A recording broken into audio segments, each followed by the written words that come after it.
Legenda Telaga Warna diceritakan dalam suatu kisah. Hiduplah seorang raja bernama Prabu Swarnalaya dan permaisurinya yang bernama Ratu Purbamana. Prabu Swarnalaya memerintah sebuah kerajaan yang bernama Kuta Tangguhan dan menjadi raja yang bijaksana sehingga rakyat pun mencintai keluarga kerajaan. Sekian lama raja dan ratu hidup bersama, namun belum juga dikaruniai anak. Hal ini membuat sang ratu sering terlihat murung dan sedih. Demikian juga dengan sang raja yang akhirnya merasakan kesedihan yang sama. Hampir setiap hari sang ratu menangis. Hal ini membuat sang raja merasa sangat perih hatinya. Karena itulah raja bertekad untuk bertapa di sebuah tempat untuk berdoa agar bisa dikaruniai keturunan. Setelah bertapa sekian lama, akhirnya sang raja kembali ke kerajaan. Beberapa bulan setelah kembali dari pertapaannya, akhirnya Ratu Purbamana hamil. Raja dan ratu merasa sangat bahagia. Juga rakyat ikut bersukaria atas kehamilan sang ratu. Minggu demi minggu kandungan Ratu Purbamana makin membesar. Atas anjuran para dayang, sang ratu rajin berjalan-jalan pada pagi hari. Kata para dayang, berjalan-jalan pagi dapat mempermudah proses kelahiran. Karena itu, hampir setiap pagi sang ratu rajin berjalan-jalan mengelilingi taman istana bersama sang prabu. Pada usia kehamilan yang ke-9 bulan, Ratu Purbamana mengeluhkan perutnya yang sakit. Malam itu bertepatan dengan malam purnama. Mungkin ini sudah saatnya melahirkan, pikir sang prabu. Karena itu, ia meminta para dayang untuk memanggil paraji atau dukun beranak. Tidak lama kemudian, paraji datang. Dengan bantuan paraji itu, tepat pada pukul 12 malam, sang permaisuri melahirkan. Tangis bayi yang baru dilahirkan itu segera memecah kesunyian. Suaranya nyaring hingga terdengar dari luar kamar. Sang prabu pun bergegas masuk untuk melihat bayinya. Wah, laki-laki atau perempuan, Mak? Tanya sang prabu kepada paraji. Perempuan, Gusti, cantik seperti Gusti Ratu. Dengan kelahiran putrinya itu, sang prabu tentu merasa amat berbahagia. Demikian pula halnya dengan sang ratu. Kebahagiaan keluarga istana juga merupakan kebahagiaan seluruh rakyat kerajaan Kuta Tangguhan. Setelah bayi perempuan itu berumur 7 hari, sang prabu mengadakan pesta syukuran besar-besaran. Pesta itu dilaksanakan selama 7 hari 7 malam. Seluruh rakyat negeri Kuta Tangguhan diundang ke dalam pesta rakyat itu.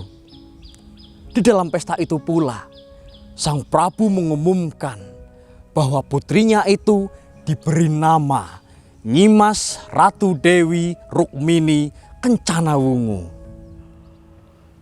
Seluruh rakyat yang hadir dalam pesta itu merasa sangat berbahagia. Mereka baru kali ini mengikuti pesta yang begitu meriah. Hidangan yang disajikan setiap hari berbeda-beda, kesenian yang ditampilkannya pun beragam. Di antara beberapa kesenian, pertunjukan calung yang dimainkan oleh beberapa orang berpakaian beskap menyita perhatian banyak orang. Bahkan banyak yang ikut berdendang dan menari mengikuti irama permainan calung tersebut. Pada usia yang ke-7 tahun, sang putri sudah tampak seperti gadis remaja. Ia lincah dan ramah. Tetapi kemauannya sangat keras. Apa yang diinginkan harus ia dapatkan. Kadang ia tidak peduli apakah yang diinginkannya itu milik orang lain atau bukan. Ia harus mendapatkannya. Hampir setiap hari, rambut sang putri selalu dikucir. Ia pun memakai pita dengan warna yang sama, yaitu warna biru. Karena kucirnya selalu berpita biru, sang putri sering dijuluki Dewi Kuncung Biru oleh teman-temannya. Dijuluki seperti itu, sang putri tidak marah. Ia justru merasa senang karena biru memang merupakan warna kesukaannya. Seiring berjalannya waktu, Dewi Kuncung Biru pun beranjak remaja. Pada usia yang ke-13 tahun, keluarga istana bermaksud mengadakan sebuah perayaan ulang tahun yang meriah.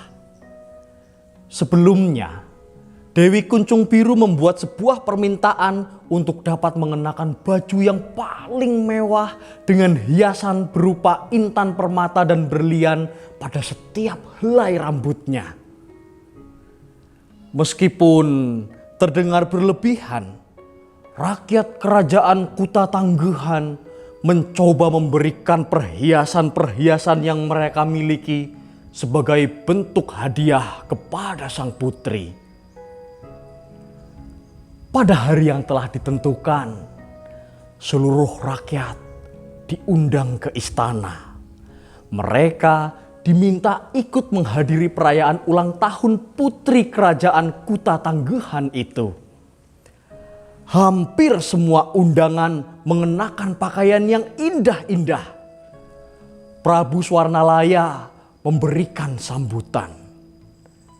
Dalam sambutan itu, sang Prabu menyampaikan maksud mengadakan pesta hari itu. Tidak lupa, sang Prabu dan seluruh keluarganya juga menyampaikan rasa terima kasih atas hadiah yang diberikan oleh rakyatnya. Putriku yang cantik, ini ada hadiah untukmu, ujar sang Prabu sambil menyerahkan sekotak perhiasan kepada putrinya. Kotak perhiasan itu berisi emas, intan, berlian, dan permata dengan beragam bentuk yang indah. Dewi Kuncung Biru menerima hadiah itu dengan senyum mengembang.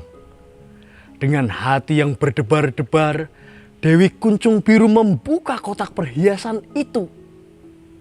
Tiba-tiba matanya terbelalak dan memancarkan sinar kemurkaan.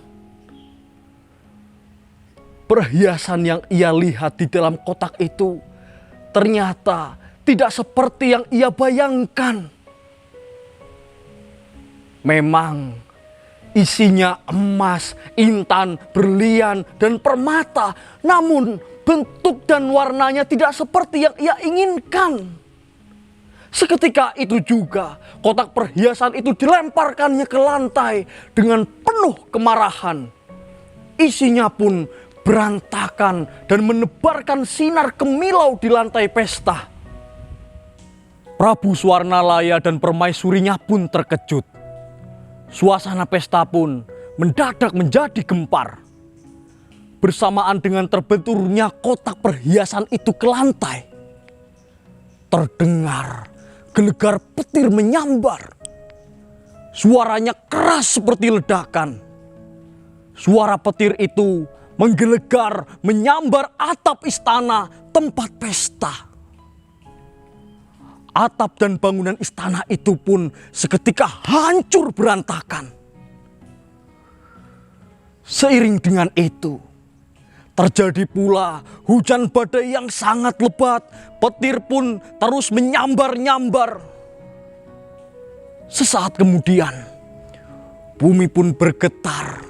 Makin lama getaran itu makin besar hingga seperti diguncang-guncang. Hujan badai turun tiada henti.